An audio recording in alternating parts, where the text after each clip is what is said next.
We present the True Sea Moss Gummies, and these are fantastic. So we're going to try them. Yeah. And we've had them already. And which one do you like the best?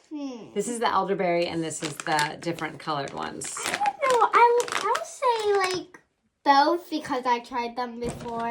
So this actually smells just like gummy bears, the candy. They look just like them, and I think they actually taste just like them.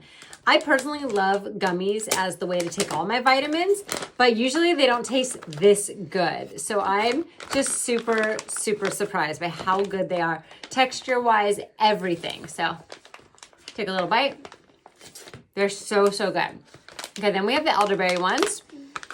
They're kind of, so like if I show you, it's kind of dark in there. You can't really see them. Yeah, so. they're a darker color. They're also really good tasting. I'd say they taste a little less candy-like than this. And then size-wise, they're like half the size. So they're a little shorter, but they're so good too, huh? They're so good. So both of them, a great way to get your sea moss and all your nutrients. They're amazing. You're going to love them. Your kids are going to love them. They are so good.